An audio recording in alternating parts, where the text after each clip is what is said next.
Manusia itu tetap perlu satu pegangan sih, apapun itu ya. Artinya dia sebagai seorang manusia yang dia sadar dia lemah, dia tetap perlu satu pegangan.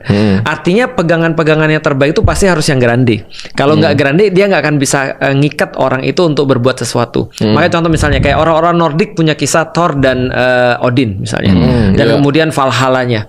Ataupun misalnya ketika kita ngelihat orang-orang Yunani, dia punya kisah Zeus dan The Olympians gitu kan ya. Dengan kemudian kisah mereka mengalahkan Titans dan segala macam. Nah, maka mau apapun tetap orang harus berpegang pada satu nilai sih sebenarnya. Walaupun dia nggak tahu nilai itu benar atau salah. Nah, sekarang pertanyaannya tinggal nilai itu benar atau salah nih. Nah, dalam pandanganku sebagai seorang muslim, ketika aku misalnya masuk agama Islam, yang aku pastiin sumbernya ini benar dulu nih. Ketika sumbernya benar, maka ceritanya jadi benar.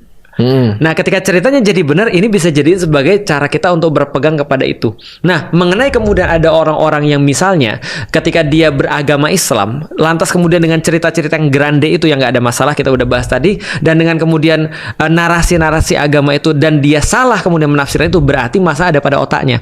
Maka aku selalu bilang, salah satu privilege orang beragama adalah jadi orang pintar. Nah, artinya kalau ada orang-orang yang misalnya contoh dia beragama tapi salah, menurutku agama dibuang dari dia tetap ngawur.